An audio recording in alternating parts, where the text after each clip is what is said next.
ప్రైలాడ్ pastor గారు, సహోదరి రాణి గారు హైదరాబాద్ నుంచి ఈ విధంగా అడుగుతున్నారు. చనిపోయిన వారు కలలో కనిపిస్తే ప్రమాదమా అని ప్రశ్న అడుగుతున్నారండి.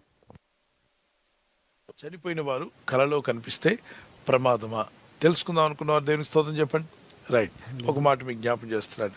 యేసుక్రీస్తునందు నిద్రించిన దైవ సేవకుడు లేదా మీ తండ్రి గారు ప్రభుని ఎప్పుడు ప్రార్థించి బైబిల్ చదివేటిన తండ్రి, తల్లి గారు కావచ్చు, ఎప్పుడు యేసయ్యను ఆధారం చేసుకుని ప్రార్థన చేస్తున్న తల్లి కలలో కనబడ్డారంటే ఏం కంగారు పడినక్కర్లా.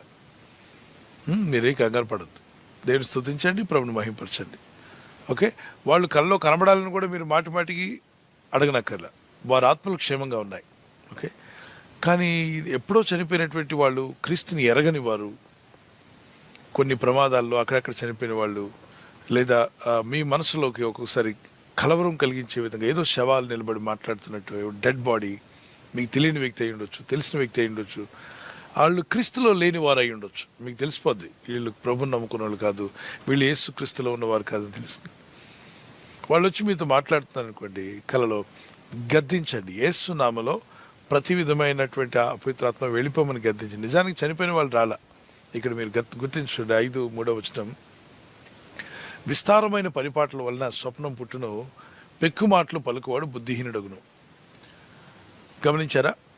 విస్తారమైన పనిపాట్ల వల్ల ఎక్కువ కష్టపడి పనిచేసినప్పుడు కూడా కలలు, స్వప్నాలు వస్తాయంట. ప్రతి స్వప్నాన్ని మీరు వివరణ తీసుకునక్కర్లా. కొన్నిసార్లు పిచ్చి కళలు కూడా వస్తాయి. ఎందుకు వస్తాయండి పిచ్చి కళలు? ఎందుకు వస్తాయని, కొన్ని స్వప్నాలు ఎందుకు వస్తాయి? ఇదిగో చదవండి, విస్తారమైన పరిపాట్లు అనండి. మరొకసారి చదవండి.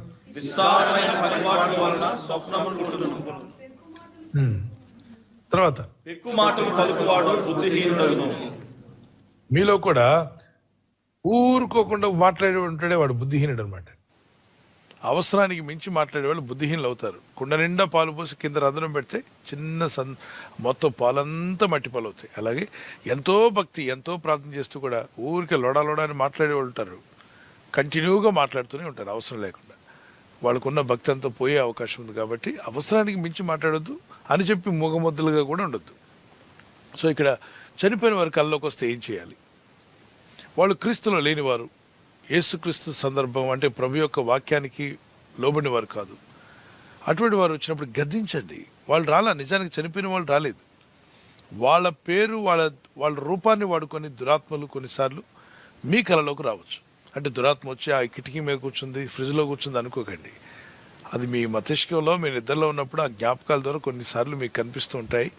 వాటిని చూసినప్పుడు మీరు భయపడకుండా గద్దించండి. యేసు నామంలో ఈ ఈవిల్ స్పిరిట్స్, దురాత్మలు నన్ను, నా ఇంటిని విడిచిపోమని గద్దిస్తామని గద్దించి, ప్రభా నేను కానీ నా కుటుంబం కానీ ఎలాంటి శోధనలో పడకుండా తప్పించము. యేసు రక్తం యొక్క కంచి వేయ ప్రభా, నాకు, నా ఇంటికి నేను ఉన్న గదిలోని, మా ఇంటి చుట్టూ కూడా the blood of Jesus Christ, యేసు రక్తం యొక్క లైన్ గీస్తూ ఉన్నాం. ప్రభు యొక్క రక్తంలో మా కుటుంబం కాపాడబడునుగాక. మహోన్నతిని చాటు నివసించేవాడే సర్వశక్తి నీడను విశ్రమించేవాడు. 91వ కీర్తన చదవండి. గాఢాంధకారపు లోయలో సంచరించిన నీ అపాయమునకు భయపడను అని యేసుక్రీస్తు రక్తానికి వచ్చిన ఒక పాట పాడుకొని ప్రభు స్తుతించుకోండి. ధైర్యంగా ఉండండి. ఏది ఎంత మాత్రం మీకు హాని చేయదు. లూకాసువార్త 10:19 క్రీస్తునందున్న వారికి, అలాగే యేసుక్రీస్తుని ఆశ్రయించిన వారికి ఏది ఎంత మాత్రం మీకు హాని చేయదు. రోమాపత్రిక 8వ అధ్యాయంలో 1-2 క్రీస్తునందున్న వారికి ఏ శిక్షా విధి లేదు. యెహోషువ 1:9 భయపడకూడదు. రాసుకోండి వచనాలు. దేనికి భయపడదు, నిబ్బరం కలిగి ధైర్యంగా ఉండమన్నాడు. ఆజ్ఞ అతిక్రమమే పాపం. దేవుడు ఆజ్ఞాపించాడు భయపడొద్దని. ఆ ఆజ్ఞను అతిక్రమించి భయపడుతుంటే మరి దేవుని వాక్యానికి దూరం అయిపోతున్నట్టే. సో బహు ధైర్యంగా ఉండండి. God bless you.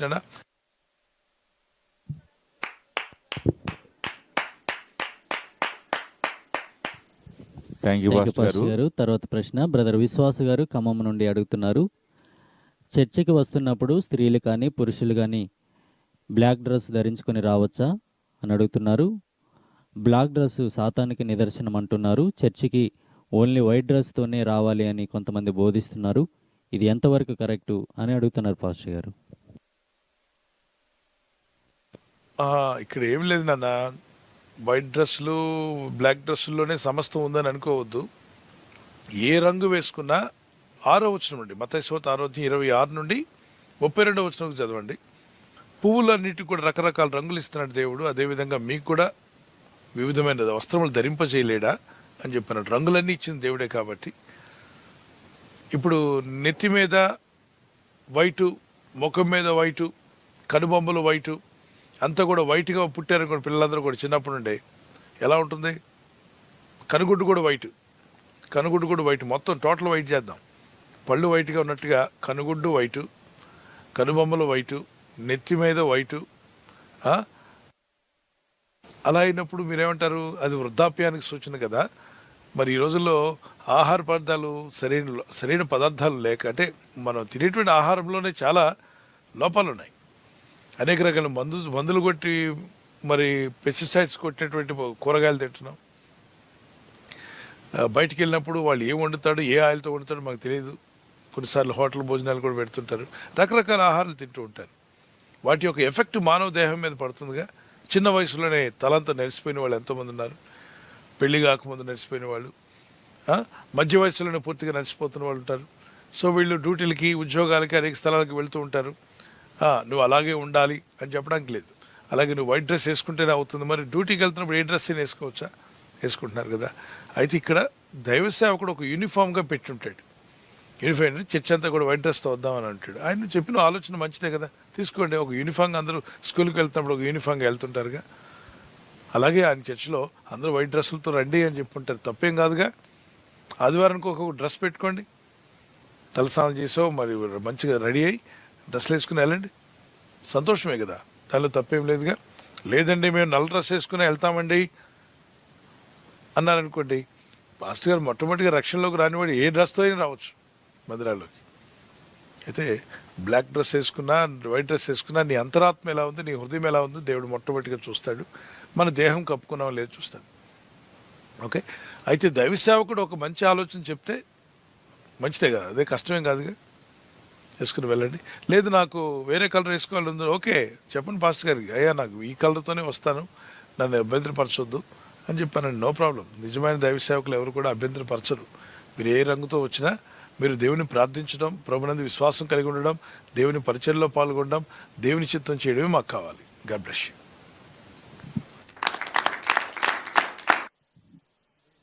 Thank you pastor గారు. తర్వాత ప్రశ్న చిరంజీవి గారు గుంటూరు నుంచి ఈ విధంగా అడుగుతున్నారండి. 2 కొరింథీయులకు రాసిన పత్రిక 11వ అధ్యాయము 4వ వచనం వాక్యం అడుగుతున్నారండి.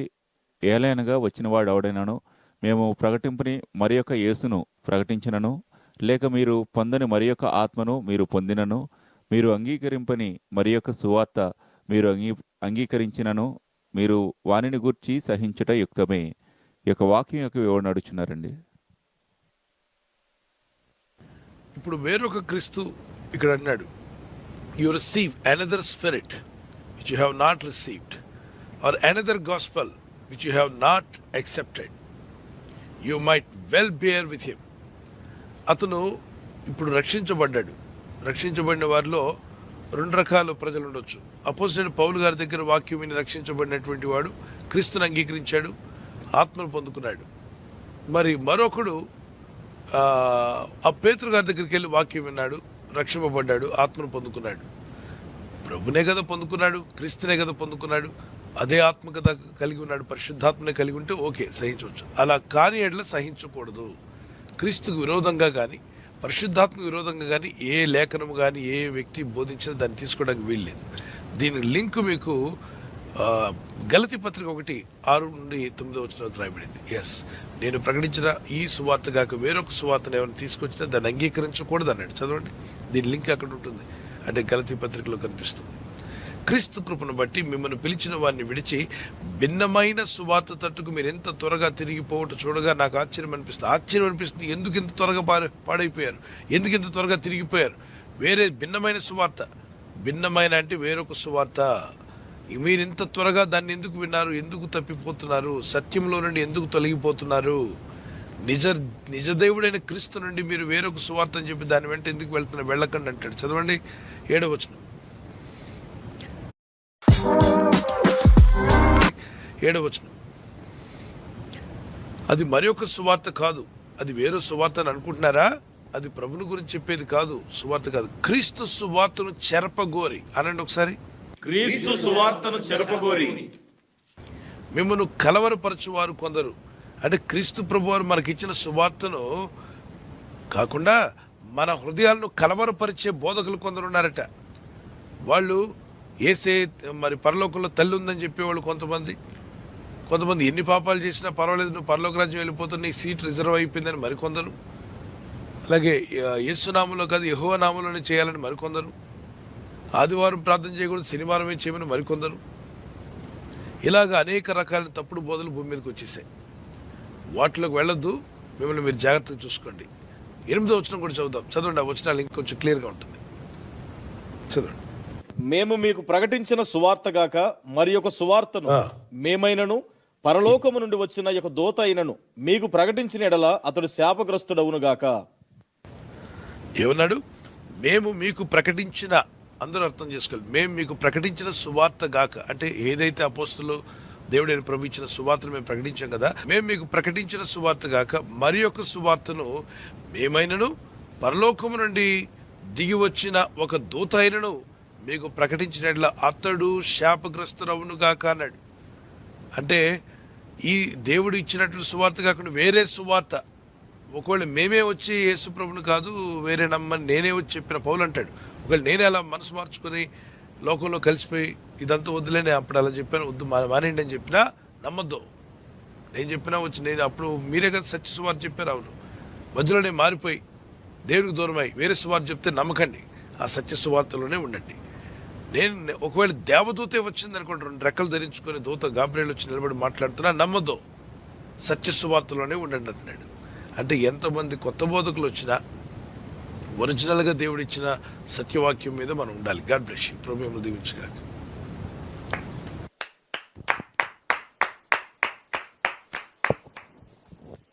థ్యాంక్ యూ పాస్టర్ గారు. తర్వాత ప్రశ్న కుమారి గారు సురార నుంచి ఈ విధంగా అడుగుతున్నారండి. హెబ్రీలు రాసిన పత్రిక 6వ అధ్యాయము 5-6 వచనాలు, అదేవిధంగా సామెతలు 24వ అధ్యాయము 16వ వచనం, ఈ 2 వాక్యాల యొక్క వ్యత్యాసం ఏంటని అడుగుతున్నారండి. మొదటిగా హెబ్రీలు రాసిన పత్రిక 6వ అధ్యాయము 5-6 వచనాలు, తమ విషయములో దేవుని కుమారుని మరలా సిలువ వేయిచు బాహాటముగా ఆయనను అవమానపరచుచున్నారు గనుక మారు మనసు పొందినట్లు అట్టి వారిని మరలా నూతనపరచుట అసాధ్యము. అదేవిధంగా 24వ సామెత 16వ వచనం, నీతిమంతుడు 7 మార్లు పడినను తిరిగి లేచును. ఈ 2 వాక్యాల యొక్క వ్యత్యాసం అడుగుతున్నారండి. మారు మనసు పొంది మళ్ళీ దేవుళ్ళకి రావడం అసాధ్యం అన్నది నిజమే. ఎందుకంటే దేవునితో నడిచి వాక్యానుసారంగా ఉన్నటువంటి వాళ్ళు కొంతమంది దేవునికి దూరం అయిపోయి వెళ్ళిపోయిన తర్వాత మళ్ళీ తిరిగి రావడం చాలా కష్టంగా ఉంటుంది. అయితే వాళ్ళ కోసం ప్రార్థన చేస్తూ ఉండాలి. మన ప్రార్థనలు, పరిశుద్ధుల ప్రార్థనలు, దైవసేవకుల ప్రార్థనలు, తల్లిదండ్రుల ప్రార్థనలు, కొన్నిసార్లు వాళ్ళ రియలైజేషన్ వచ్చి తప్పిపోయిన కుమారులకు వాళ్ళు రియలైజ్ అయ్యి దేవుని వైపు తిరిగారనుకోండి, మనుషులకు అసాధ్యమే కానీ దేవునికి సాధ్యం. దేవునికి సమస్తము సాధ్యమని మార్క్స్ వార్త 10:27 అన్నాడు. మార్కు 10:27లో మనుషులకు అది అసాధ్యమే కానీ దేవునికి సమస్తము సాధ్యమే, అది ప్రార్థన ద్వారా ఒకవేళ జరిగితే అని చెప్పి, ఒకవేళ అతను వెళ్ళిపోయి వచ్చాడు కాబట్టి నేను కూడా వెళ్ళి వస్తాను, అతను ఊరు తిరిగి వచ్చాడు నేను కూడా ఊరు తిరిగి వస్తాను, తప్పిపోయిన కుమారుడు ఊర్లో అన్ని పాపాలు చేసి వచ్చాడుగా మళ్ళీ తన దగ్గరికి నేను కూడా అన్నీ చేసి వస్తాను అన్నట్లయితే వాడికి ఏ ఎయిడ్స్ వచ్చాడు అనుకోండి, నాన్న ప్రేమతో అంగీకరించాడు, కొడుకులా తీసుకున్నాడు కానీ ఎయిడ్స్ పోదుగా.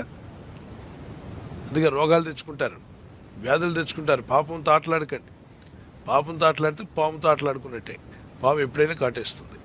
కాబట్టి ఇప్పుడు వెళ్ళిపోయాడు, జబ్బులో అంటుకున్నాయి, నాన్న ఇంటికి రానిస్తాడో రానివ్వడో అనుకున్నాడు ఆ తప్పిపోయిన కుమారుడు. 15వ అధ్యాయం లూకాసు వార్తలో, సరే పనివాడిలాగా జాయిన్ అవుతానులే నాన్న, మీ పనివాడు నన్ను అనుకో, నేను చాలా దుఃఖపరిచి వెళ్ళాను, ఇంటిని బాధ పెట్టి వెళ్ళాను అని అందాం అనుకుని బయలుదేరాడు. జబ్బులతో రోగాలతో ఉన్నాడు, అప్పటికే అన్ని రోగాలు వచ్చేసాయి. సరే నాన్న దగ్గరికి వెళ్తే నాన్న మెడమే పడి ముద్దు పెట్టి ప్రేమించి నా కుమారుడు చచ్చి బతికాడని చెప్పి అందరికి చెప్పి విందు చేయించి అన్ని బాగు చేశాడు. కానీ వీడు లోపల ఉన్న రోగం పోదుగా, వీడు సఫర్ అవ్వాల్సిందిగా కొన్ని సంవత్సరాల గ్యాప్ తను ఏం చేశాడు. కాబట్టి గుర్తుపెట్టుకోవాలి, దేవుడు క్షమించాడు కదా అని చెప్పి ఇష్టానుసారంగా తిరిగితే లేని పని సమస్యలు తెచ్చిపెట్టుకుంటారు, మళ్ళా రావచ్చులే అనుకుంటారు కొంతమంది. అందుకే అన్నాడు, మరి ప్రభుని ఆహాటంగా సిలివేస్తూ తప్పిపోయిన వారుగా ఉండకండి అని. మరి 7 సార్లు పడినా లేపుతాడన్నాడు కదా అంటే, నీతిమంతుడు దేవుని యందు భయభక్తి కలిగి ప్రార్థన చేస్తున్నప్పుడు సమస్యలో పడ్డామనుకో ప్రభు లేపుతాడు, శోధనలో పడ్డామనుకో దేవుడు లేపుతాడు. అంటే కష్టాలలో, ఇబ్బందుల్లో, మరి ఇరుకులో, ఇబ్బందుల్లో మీ జీవితాలు కృంగిపోయి ఉంటే దేవుడు ఏం చేస్తాడు? లేవనెత్తాడు. అంతేగాని పడిపోయినా దేవుడు 7 సార్లు లేపుతాడని చెప్పి వీడు కావాలని మందు తాగడానికి మరి వేష్యలతో తిరగడానికి పోయాడు అనుకోండి, తిరిగి రాని లోకానికి కూడా పట్టుకుపోతాడు సాతాను. ఇక 7వసారి లేపుతాడు అనుకుని తిరుగుతున్నాడట ఒక అతను. ఇప్పుడు 6 అయింది, 7వసారి కూడా తిరిగి వస్తానని. తిరిగి రావడం కాదు, తిరిగి రాని లోకానికి పోతాడు. గుర్తుపెట్టుకోండి, దేవుడు నీతిమంతుడిని లేపుతాన్నాడు, దుర్నీతి పరుని లేపుతానలా. నీతిగా బతికిన వాడిని పడిపోయినా అందరు కలిసి పడేసినా దేవుడు లేపుతాడు. ఒకవేళ నీతిగా బతుకుతున్న వ్యక్తిని కావాలని అవమానపరిచి ఆ వ్యక్తిని హేళన చేసి గేలి చేసినా దేవుడు అతను నిలబెడతాడు మళ్ళీ తీసుకొచ్చి. ఆ నీతిగా బతుకుతూ దేవుని వాక్యాన్ని నమ్ముకొని వెళ్తున్న వ్యక్తి కావాలని మరి కొంతమంది ఈర్ష్యపరులు, ఉదాహరణకి దానియేలు, అతను ఉదయం సాయంత్రం మధ్యాహ్నం ప్రార్థిస్తున్నాడు, నీతిమంతుడు దేవుని యందు భయభక్తి కలిగి ఉన్నాడు. తీసుకెళ్లి సింహాల బోన్లో పడేశారు, దేవుడు లేవనెత్తాడు. శద్రకు మిషకు అబేద్నెగో అగ్నిగుండంలో పడేశారు, దేవుడు అతను లేవనెత్తాడు. దీన్ని ఉపయోగించకుండా కావాలని కొంతమంది 7 సార్లు పడినా లేవలేకుండా ఉండమని చెప్పి ఇష్టానుసారం పాపాలు చేస్తూ బతుకుతున్నారు చాలామంది నేను చూశాను. వాళ్ళు బ్యాడ్ ఎగ్జాంపుల్గా ఉన్నారు, వాళ్ళని అసలు ఎగ్జాంపుల్గా తీసుకోకూడదు. వారి వలన వెనకొచ్చే యువత పాడైపోతుంది. జాగ్రత్త పడండి, దేవుని కృపలో సాగండి. ఎవరైనా ప్రభుకు దూరం అయితే రక్షణలో తీసుకురండి, ప్రార్థన చేయండి, వాళ్ళని రమ్మని చెప్పి ఆహ్వానించండి, ప్రార్థిద్దాం రమ్మనండి, చర్చికి రమ్మనండి, దైవసేవకుల ఎదుగు రమ్మనండి, కౌన్సిలింగ్ తీసుకోండి, అది మేలు. పోయాడు కదా పాపంలో కానీ వదిలేయొద్దు, వాళ్ళందరినీ ప్రభు యొక్క రక్షణలోకి తీసుకురండి.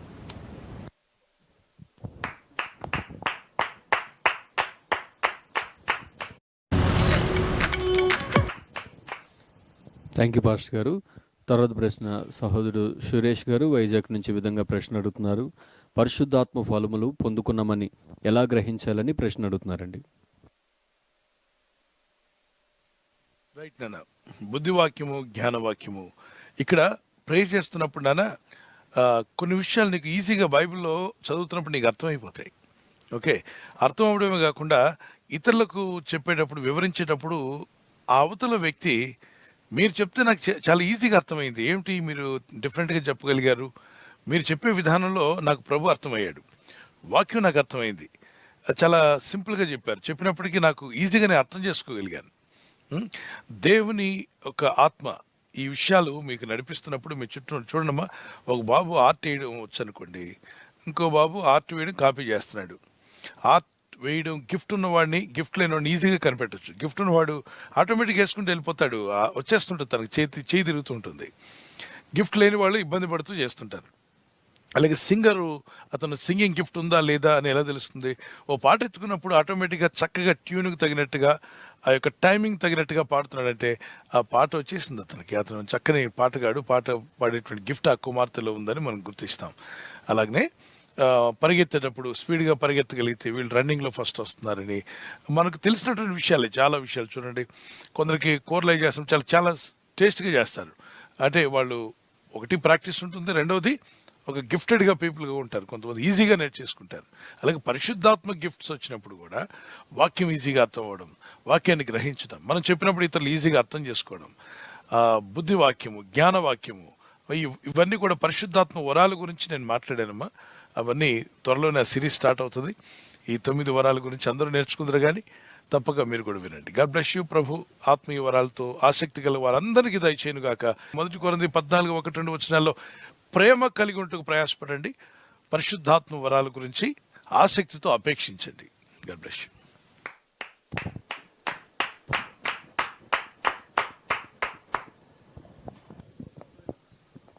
థ్యాంక్ యూ పాస్టర్ గారు. సహోదరి ఈ విధంగా ప్రశ్న అడుగుతున్నారండి. యేసుక్రీస్తు శిలువలో మరణిస్తే మన పాపాలు ఎలా క్షమించబడతాయి అని ప్రశ్న అడుగుతున్నారండి. ప్రశ్న మరొకసారి అండి. యేసుక్రీస్తు శిలువలో మరణిస్తే మన పాపాలు ఎలా క్షమించబడతాయి అని ప్రశ్న సహోదరి అడుగుతున్నారండి. రైట్ నాన్న, యేసు ప్రభు రక్తం కారిస్తే మన పాపాలు ఎలా పోతాయి అని ఒక తన స్నేహితురాలు అడిగిందట. అయితే యేసు ప్రభు రక్తం కారిస్తే అందరి పాపాలు ఎలా పోతాయి? ఉదాహరణకి మీకు అర్థమయ్యే భాషలో చెప్తున్నాను. అందరూ వెళ్ళి హోటల్లో భోంచేశారు, కట్టడానికి ఏంటి మీ దగ్గర డబ్బు లేదు, ఉదాహరణకు అనుకుందాం, చేసిన తర్వాత అతను బయటికి పోనిట్లా, మిమ్మల్ని అందరినీ అరెస్ట్ చేశాడు, ఫీజు కడితే కానీ బయటికి పంపించట్లా, మీరు అమౌంట్ కడితే కానీ మీరు తిన్నదానికి అమౌంట్ కట్టండి లేదంటే పంపను అంటున్నాడు. అప్పుడు మీ నాన్నగారు వచ్చారు, ఎందుకు మా పిల్లల్ని ఇబ్బంది పెడుతున్నామంటే వాళ్ళు తిన్నారు కట్టట్లేదు, మరి ఎలా పంపిస్తాను నేను అని చెప్పి మాట్లాడుతున్నాడు. అప్పుడు మీ నాన్నగారు వచ్చి, నేను కడుతున్నాను, నా పిల్లలు తిన్నంత 10 మంది 100 మంది 50 మంది నా పిల్లల స్నేహితులందరూ వచ్చి తిన్నారు, నా పిల్లల కొరకు నా పిల్లల స్నేహితుల కోసం కూడా కడుతున్నాను అని పేమెంట్ కట్టాడు. కట్టినప్పుడు మీకు విడుదల వస్తుందా లేదా? వస్తుంది కదా, మీరంతా ఫ్రీ అయిపోతారు కదా. అప్పుడు అందులో ఒకళ్ళు, నేను తింటే మీ నాన్న కడితే ఎట్లా అవుద్ది, మీ నాన్న కడితే నాకెలా విడుదల వస్తుంది, నేను వెళ్ళను, నేను ఇక్కడే కూర్చుంటా, నేను కట్టలేదు కాబట్టి నేను ఇక్కడే కూర్చుంటా అంటే అంతటికంటే మూర్ఖత్వం మరొకటి ఉండదు. అక్కడ ఎవరైతే ఏంటి నిన్ను ప్రేమించి కట్టారు, వాళ్ళు కట్టిన దానికి ఇక్కడ ఫ్రీ అయిపోయింది. ఇప్పుడు బిల్లులు ఉంటాయి, బిల్లు కట్టలేదని చెప్పి కొన్నిసార్లు ఇబ్బంది కలగవచ్చు, కరెంట్ రాకుండా కరెంట్ కట్ చేయొచ్చు. కానీ బిల్లు మీరు కట్టడానికి మీ దగ్గర శక్తి చాలలేదు అనుకుందాం, ఎవరో కట్టారు, మీకు తెలిసిన బంధువులు ఫోన్ చేసి ఎలక్ట్రికల్ ఆఫీస్కి మరి కరెంట్ ఆఫీస్కి ఆ బిల్లు కట్టారు. కట్టినప్పుడు మీ ఇంటికి కరెంట్ వచ్చేస్తుంది. అదేంటండి మేము వాడుకున్నాం కరెంటు మేము బిల్లు కట్టలేదు, మరి కరెంట్ తీశారు, మరి ఆయన ఎవరు ఎలా కట్టారు అంటే ఇదే ఇలా ఉంటుంది. ఎవరు కట్టినా కట్టారా లేదా? అలాగే యేసుక్రీస్తు ప్రభువారు మానవ జాతి కొరకు మానవుల యొక్క ప్రతి పాపము శాపము విడుదల పొందకపోతే మానవ జాతి నరకానికి పోయే ఖాయం. వీళ్ళని విడిపించాలంటే పరిశుద్ధుని యొక్క రక్తం కావాలి. ఒక పాపం కూడా చేయని వాడు రక్తం కార్చాలి. ఒక చెడ్డ చూపు కానీ, చెడ్డ మాట కానీ, చెడ్డ జీవితం కానీ ఏమీ లేకుండా పర్ఫెక్ట్గా 33.5 years పర్ఫెక్ట్గా జీవించి ఒక్క దోషమైన లేనటువంటి వాడు సిలువలో రక్తం కార్చాలి. యేసు ప్రభు రక్తం కార్చక ముందు, స్నానం పెట్టకముందు, సిలువకు వెళ్ళకముందు 6 తీర్పులు 6 స్థలాల్లో ఆయన జడ్జిమెంట్ జరిగింది. ఈ జడ్జిమెంట్లో ప్రతి ఒక్క దగ్గర కూడా ఆయన నిర్దోషి దోషం లేనివాడు అని తెలిపింది.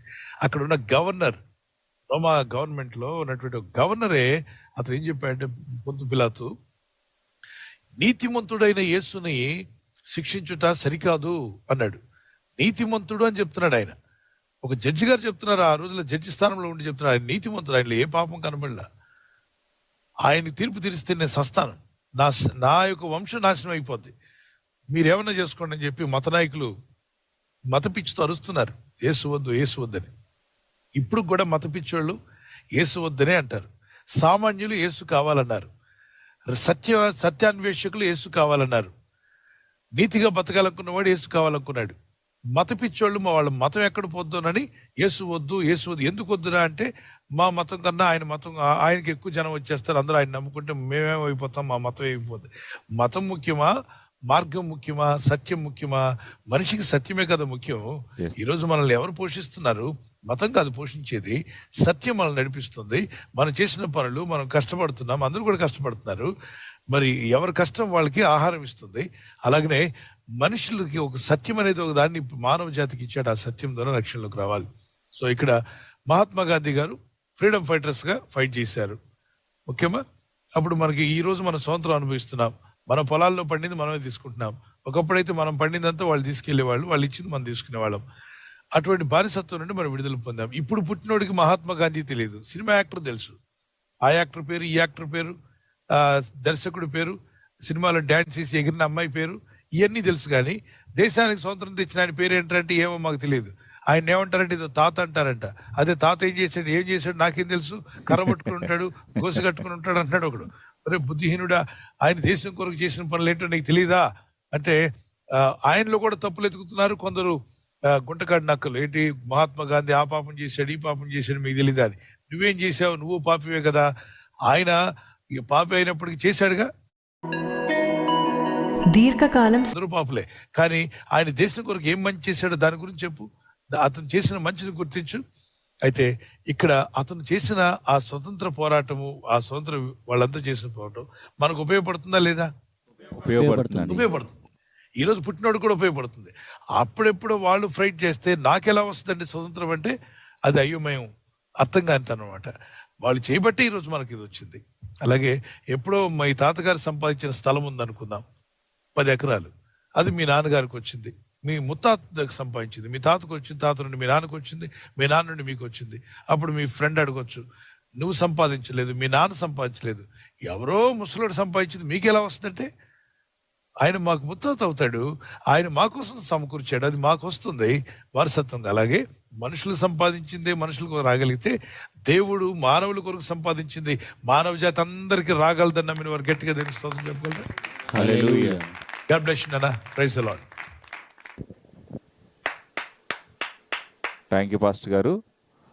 వినయ్ కుమార్ గారి ఫ్యామిలీ విజయవాడ నుంచి అడుగుతున్నారు. యోధా పత్రిక 6వ వచనం, మరియు తమ ప్రధానత్మను నిలుపుకొనక తమ నివాస స్థలమును విడిచిన దేవదూతలను మహాదినమున జరుగు తీర్పు వరకు కటిక చీకటిలో నిత్య పాశములతో ఆయన బంధించి భద్రము చేసెను. ఈ దూతలు ఎలా భూలోకమునికి వచ్చాయి అని ప్రశ్న అడుగుతున్నారండి. అన్నిటినీ బంధించలేదమ్మా, కొన్నిటినే బంధించాడు, అన్నిటినీ బంధించలేదు.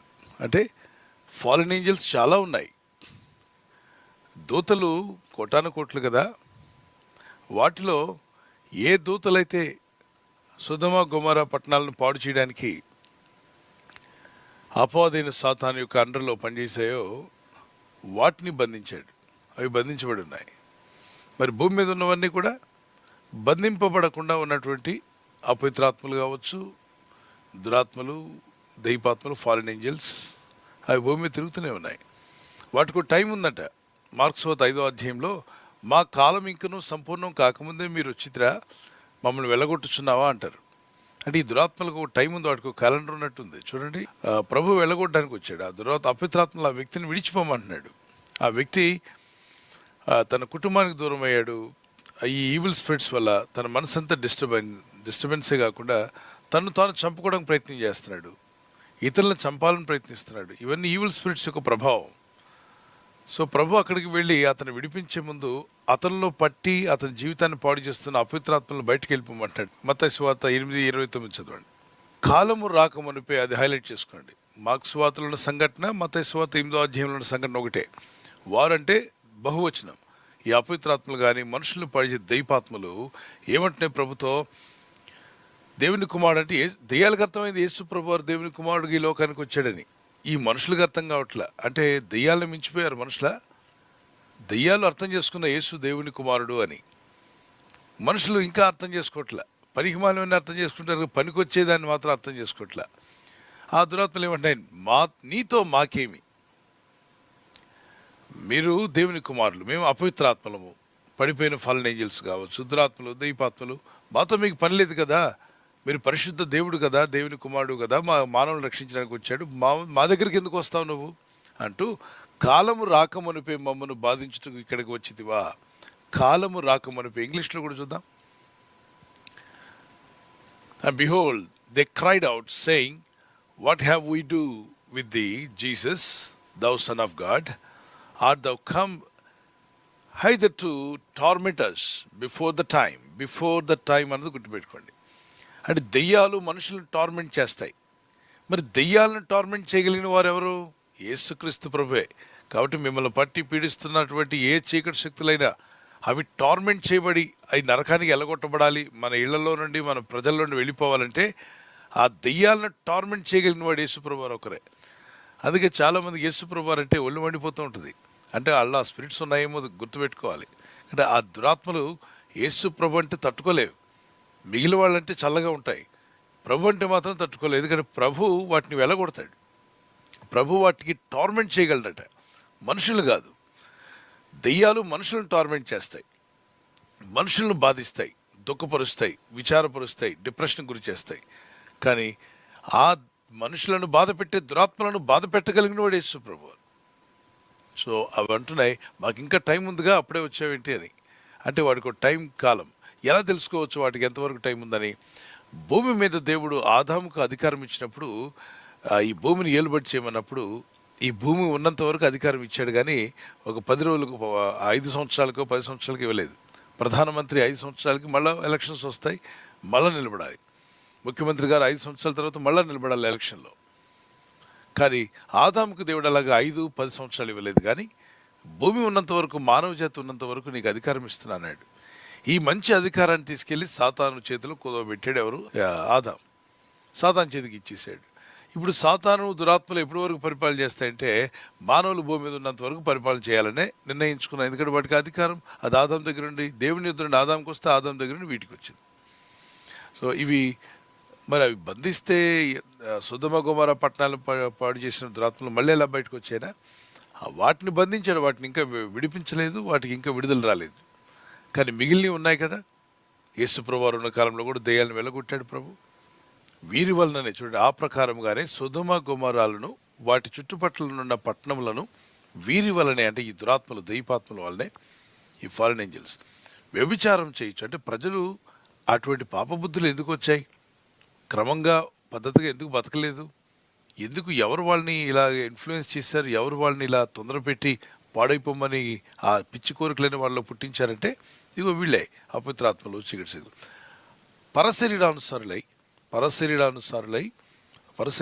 పరశరీరానుసారులైనందున నిత్యాగ్ని దండన అనుభవించుచు దృష్టాంతముగా ఉంచబడింది. ప్రజలు, ఇప్పుడున్న ప్రజలందరూ అలా బ్రతికితే సొదొమ గొమొర్రాలాగా మీరు కూడా పిచ్చి వేషాలు వేస్తే ఈ లోకంలో ఉన్నవాళ్ళు, వాళ్ళకు కలిగిన గతే మీకు కూడా పడుతుంది, జాగ్రత్త అని దేవుడు ఓ దృష్టాంతంగా ఉంచాడు. వీరి వల్లనే అన్నాడు కదమ్మా. మరి 6వ వచనంలోకి వెళ్దాం. మరియు తమ ప్రధానత్వం నిలుపుకొనక తమ నివాస స్థలమును విడిచిన దేవదూతలను మహాదినము జరుగు తీర్పు వరకు కటిక చీకట్లో నిత్యపాశములతో ఆయన బంధించి భద్రం చేశాను. ఓకే, బంధించి భద్రం చేశాక మళ్ళా వీరి వల్లనే, ఈ యొక్క దురాత్మల వల్లనే ఎలా జరిగింది అని చెప్పి మీకు డౌట్ ఉంటే, ఈ దురాత్మలు ఈ 7వ వచనంలో చేసిన పనులను బట్టి బంధించాడు దేవుడు. ఆ ప్రకారంగానే సొదొమ గొమొర్రాలో వాటి చుట్టుపక్కల ఉన్న పట్టణాలు వీరి వలననే అన్నాడు. ఎవరు? ఈ బంధించిన దురాత్మలు. అంటే అంతకుముందు బంధించలేదు. అవి భూమి మీద తిరుగులాడుతూ ఉన్నాయి. ఆదాం పర్మిషన్ ఇచ్చాడు కదా. అప్పుడు తిరిగిలాడే టైంలోనే సొదొమ గొమొర్రా పట్టణాలను ప్రేరేపించాయి. అందును బట్టి దేవుడు వాటిని బంధించాడు. ఓకే, బంధించిన తర్వాత సొదొమ గొమొర్రాకు రాలేదు. సొదొమ గొమొర్రాలు వీళ్ళు చేసిన ఆ పనులను బట్టి వాటిని బంధించబడి ఉన్నాయి. మరి మిగిలినవి చాలా ఉన్నాయి కదా, బంధింపబడనటువంటి దురాత్మలు చాలా ఉన్నాయి. అవి దురాత్మలే కాబట్టి, అపవిత్రాత్మలే కనుక మనుషులు అపవిత్రపరుస్తూనే ఉంటాయి. వాటి గుణమే అపవిత్రాత్మ.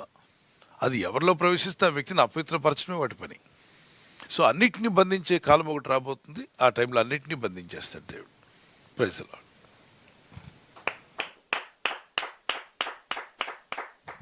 థ్యాంక్ యూ పాస్టర్ గారు. తర్వాత ప్రశ్న పుష్ప గారు ఏలూరు నుంచి ఈ విధంగా అడుగుతున్నారండి. కీర్తనల గ్రంథం 110వ కీర్తన 1వ వాక్యం అడుగుతున్నారు పాస్టర్ గారు. ప్రభు నా ప్రభుతో సెలవిచ్చిన వాక్కు, నేను నీ శత్రువులను నీ పాదములకు పీఠంగా చేయి వరకు నా కుడిపార్శ్వమున కూర్చుండుము అని ఉంది కదా. ఇక వాక్య వివరణ అడుగుతున్నారు. అదేవిధంగా 2వ ప్రశ్న, క్రైస్తవులు జపమాల వేసుకొని దేవుని స్తుతించవచ్చా అని అడుగుతున్నారు పాస్టర్ గారు.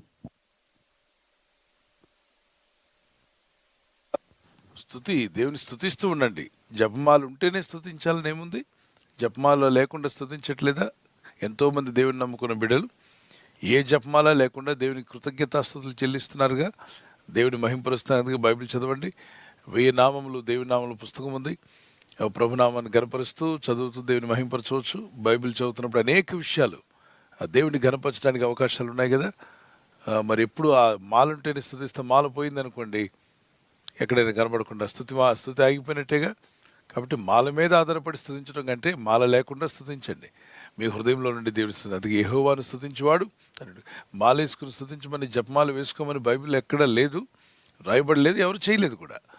దినమునకు 7 మార్లు స్తుతించిన దావీదు కానీ, అలాగే బైబిల్లో మనం చూస్తాం 50వ కీర్తన 23వ వచనంలో, 50వ కీర్తన 23వ వచనంలో ఆయన స్తుతించువారు వారి కొరకు మార్గం సిద్ధపరచుకుంటున్నాడు. దేవుని స్తుతించడం వల్ల చూడండి, స్తుతియాగం అర్పించేవాడు నన్ను మహిమపరుచున్నాడు, నేను వానికి దేవుని రక్షణ కనపరుచున్నట్లు వాడు మార్గం సిద్ధపరచుకొనెను. మార్గం సిద్ధపరచుకుంటున్నాడు. అద్భుతమైన మార్గం. ఈ మార్గాలు స్తుతించడం వల్ల దేవుడు ఏర్పాటు చేస్తున్నాడు చక్కని మార్గాలు. కనుక స్తుతిలో శక్తి ఉంది. దేవుని స్తుతించండి, గనపరచండి. ఏదో మాలుంటేనే ఇలా అనుకుంటూ స్తుతిస్తాను, లేకపోతే నాకు గుర్తుండదు, అలాగేం లేదు. దేవుని పిల్లలు దేవుని స్తుతిస్తారు. వారి హృదయంలో నుండి దేవుని ఆనందంతో దేవుని ఘనపరుస్తున్నప్పుడు యేసు మన ప్రార్థన ప్రభు అంగీకరిస్తాడు. తర్వాత మొదటి ప్రశ్న మీరు అడిగారు, ప్రభు నా ప్రభుతో. రైట్, ఇక్కడ దావీదు ప్రార్థన చేస్తున్నాడు. డ్రెస్ తో ట్రెండీ హై పర్ కుచ్ ఇక్కడ దావీదు ప్రార్థన చేస్తున్నాడు. ఏమని?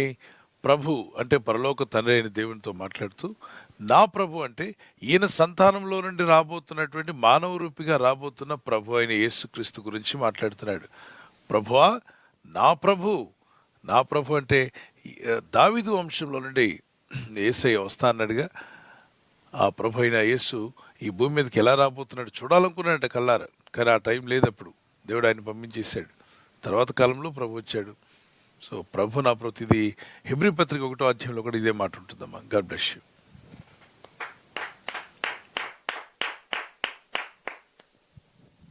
థ్యాంక్ యూ పాస్టర్ గారు. తర్వాత ప్రశ్న ఝాన్సీ గారు హైదరాబాద్ నుంచి ఈ విధంగా అడుగుతున్నారండి. సామెతలు 22వ సామెత 14 వచ్చిన వాక్య వివరణ అడుగుతున్నారు పాస్టర్ గారు. శాపం అనగా ఏంటి? శాపం ఎందుకు వస్తుంది? శాపం నుండి బయటపడాలంటే ఏం చేయాలని ప్రశ్న అడుగుతున్నారు. శాపము అనేది పోవాలి అన్నప్పుడు శాపాలు అనేవి పలు విధాలుగా ఉండొచ్చు. అయితే హేతువు లేని శాపాలు ఏవి మనకు తగలవు. దారిని పోతున్నప్పుడు ఎవరో శాపాలు పెడుతుంటారు. మనమంటే గిట్టిన వారు, మనమంటే వారు లేనటువంటి వారు శపిస్తూ ఉంటారు. ఆ శాపాలు ఏవి మీకు తగలవు, ఎందుకంటే హేతువు లేదు. వాళ్ళ ఈర్ష్యతో, వాళ్ళ అసూయతో మిమ్మల్ని శపిస్తున్నారు. That doesn't effective. కానీ ఇక్కడ భూ సంబంధమైనటువంటి ఈ ఆత్మీయ యాత్రలో ఈ భూమి మీద జీవిస్తున్నప్పుడు పితరులు చేసిన దోషములు కానీ శాపములు కానీ అవి మన ఎద్దుకు వస్తాయంటే వచ్చే అవకాశం ఉంది. వాటిని ఎలా క్యాన్సిల్ చేయాలి, వాటి నుండి ఎలా బయటపడాలి? ఎస్, దాని కొరకే యేసుక్రీస్తు ప్రభువారు ప్రతి మనిషి యొక్క పాప శాపమును సిలువలో భరించాడు. దాని ద్వారా మనకు రక్షణ కలుగుతూ శాపం నుండి విరుగుడు వస్తుంది. మరి నా శాపం పోవాలంటే ఏం చేయాలి? యేసుక్రీస్తు ఎద్దుకు రావాలి. క్రీస్తు ప్రభుని ప్రార్థించి వేడుకున్నప్పుడు ఆయన శాపానికి అయ్యే ఖర్చు, అంటే శాపం తొలగిపోవడానికి ఎంత ఖర్చు చెల్లించాలో అది చెల్లించిన వాడేసే. పాప శిక్షణను తప్పించడానికి అయ్యే ఖర్చు చెల్లించాడు యేసుప్రభువు. అందుకే గలతీ పత్రిక 3:14-15లో 3వ అధ్యాయం గలతీ పత్రిక 13వ వచనం నుండి ఆత్మను గురించిన వాగ్దాన విశ్వాసం వలన మనకు లభించినట్లు అబ్రహాము పొందిన ఆశీర్వచనము క్రీస్తు యేసు ద్వారా అన్ని జనులకు కలుగునట్లు. అంటే అన్ని జనులు అంటే క్రీస్తుని, ఇజ్రాయేల్ను కాదు కదా మనందరికీ. మరి క్రీస్తు యేసు ద్వారా అన్ని జనులు కలుగుటకై క్రీస్తు మన కోసము శాపమై, ఎవరి కోసమట? మన కోసము క్రీస్తు శాపమై మనలను ధర్మశాస్త్రం యొక్క శాపము నుండి విమోచించెను. యేసుక్రీస్తులను ఉండి ప్రార్థన చేస్తున్నట్లయితే ప్రభు రక్తాన్ని అడిగి ఆయన రక్తంతో కడగబడితే నీకు ఏ శాపం ఉండదు. ఒకవేళ శాపం ఉన్నట్టు అనిపిస్తే క్యాన్సిల్ చేసే యేసయ్య దగ్గర మొరపెట్టు, ప్రభు ఈ శాపాలు నా ఇంటి మీద నుండి క్యాన్సిల్ చేసేయండి అని ప్రార్థన చేయండి. మరి సహజంగా కొన్ని విషయాలు ఇళ్లలో ఈ భూమి మీద జీవిస్తున్నప్పుడు కొన్ని ఇబ్బందులు వస్తుంటాయి. ప్రతిదానికి కొందరంటే అది శాపం మీద ఉందమ్మా, నాకు దేవుడు చూపిస్తున్నాడు, శాపం ఉందమ్మా, శాపం ఉందమ్మా, ఇలాగ మాట్లాడుతూ భయపెట్టే ఒక గుంపు ఒకటి బయలుదేరింది. వీళ్ళకి పాపం ప్రార్థన చేయడం రాదు. ప్రార్థన చేస్తే వాక్యం చెప్పి ధైర్యపరచడం కంటే కూడా భయపెట్టే వాళ్ళు ఎక్కువైపోయారు. దేవుడు నాకు చూపిస్తున్నాడు, మీ ఇంటి మీద శాపం ఉంది. మరి చూపిస్తే నువ్వు వచ్చి తీసేయాలి కదా. దేవుడు నీకు చూపిస్తే నువ్వు శాపం తీసేయాలి యేసు రక్తం ద్వారా. కాబట్టి సమస్య చెప్పడం కాదు, సమస్యకు పరిష్కారం చెప్పిన వాడే దేవుని బిడ్డ. దేవుని పిల్లలు, దేవుని పక్షంగా ఉన్నవారు సమస్య చెప్పి వెళ్ళరు, సమస్యకు పరిష్కారం చెప్తారు. మీకు ఎవరు చేతబడి చేశారు, మీకు ఎవరో బాడమ్మ చేశారు, చిల్లంగి చేశారు, చిల్లంగి పెట్టారు, మీకేదో మంత్రాలు చేశారు, నాకు దేవుడు చూపిస్తున్నాడు. సమస్యను చెప్పేవాడు దేవుని బిడ్డ కాదు. సమస్యను తొలగించి సమస్యకు పరిష్కారం చెప్పి దేవుడు పూర్తిగా విడుదలిచ్చేలా ప్రార్థించేవాడే దేవుని బిడ్డ. ఈ మధ్య ఈ మంత్రాలు తంత్రాలను భయపెట్టేవాడు బయలుదేరి ఇంటింటికి వెళ్ళి మీకు ఎవరో చేశారని చెప్తున్నారు. వట్టి మాటలేదు, నమ్మకండి, నమ్మొద్దు. అసలు యేసుక్రీస్తునందు ఉన్నవారు అసలు వాటికి భయపడాల్సిన అవసరమే లేదు. ఓకే, ఎవరిని చేశారంటే మాకు కాదు, మీకు చేస్తుంటారని చెక్ చేసుకోండి. మేము క్రీస్తునందున్నాము.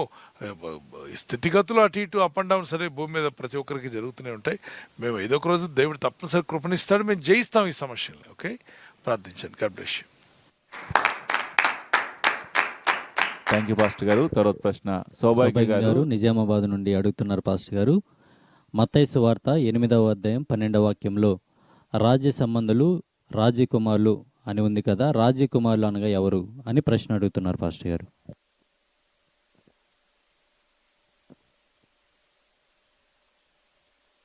రాజ్య సంబంధులు వెలుపటి చీకటిలోనికి త్రోయబడుదురు, అక్కడ ఏర్పును పండ్లు కొరుకుటయు నుండునని మీతో చెప్పుచున్నాను. ఏ సందర్భంలో ప్రభు చెప్పాడు? 11వ వచనం కూడా చదవండి.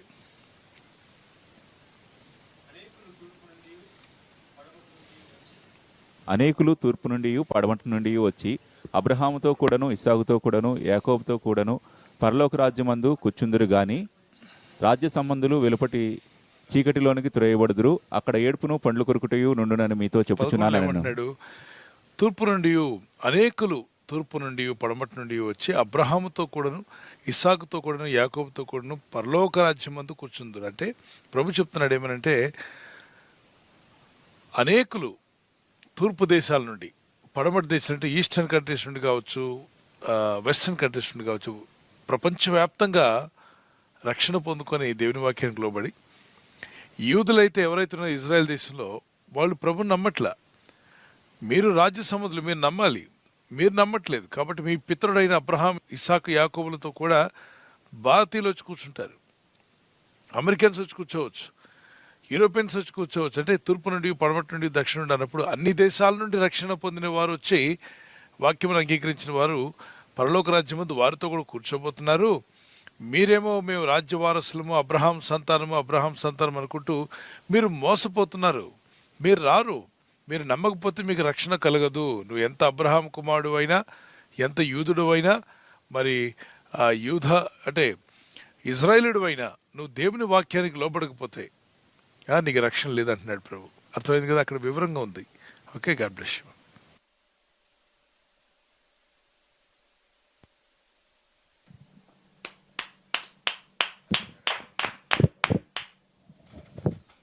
థ్యాంక్ యూ పాస్టర్ గారు. తర్వాత ప్రశ్న సురేష్ గారి ఫ్యామిలీ విజయవాడ నుంచి ఈ విధంగా అడుగుతున్నారండి. 1 కొరింథీయులకు రాసిన పత్రిక 7వ అధ్యాయము 27వ వచనం వాక్యం అడుగుతున్నారండి.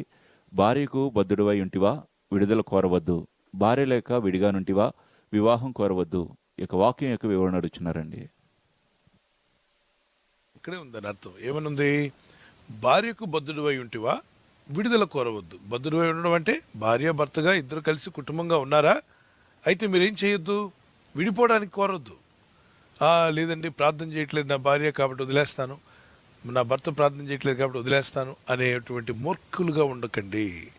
భార్య ప్రార్థన చేయకపోయినా ఆమెతో కలిసి కాపురం చేస్తూ కుటుంబంగా ఉండాలి మీరు. భర్త ప్రార్థన చేయకపోయినా నిన్ను బట్టి నీ భర్త ఏదో ఒక రోజు రక్షణలోకి వస్తాడు నమ్మి ప్రార్థన చేస్తూనే ఉండాలి తప్ప విడిచిపెట్టకూడదు.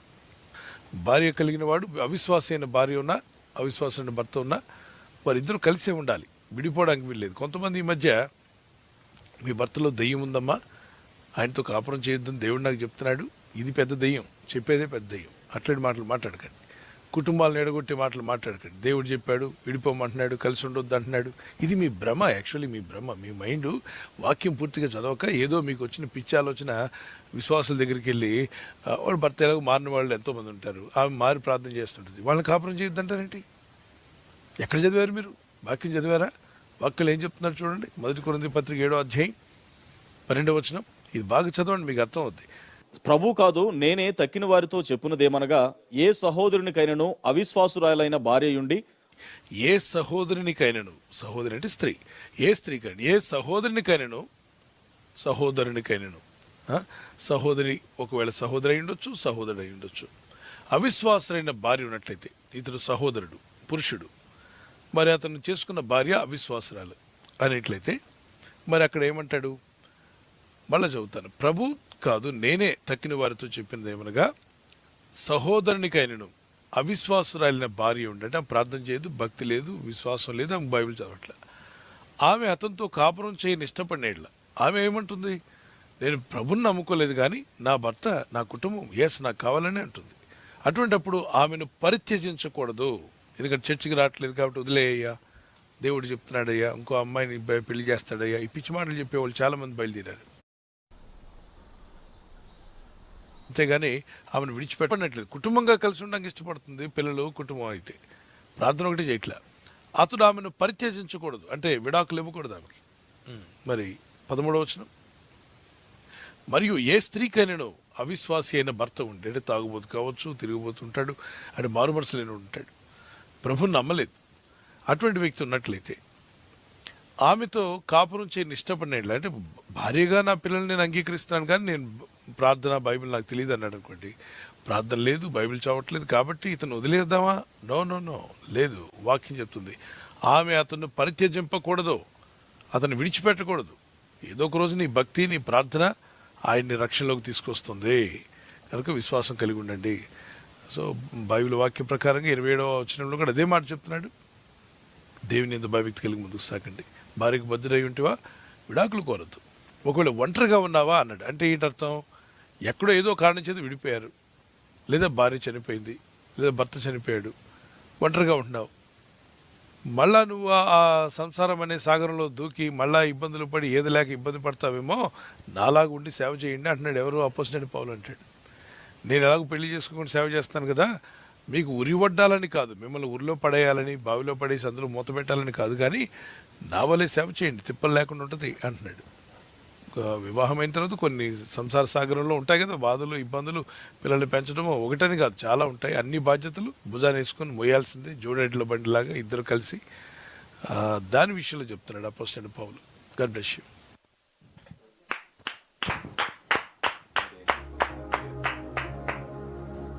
థ్యాంక్ యూ పాస్టర్ గారు.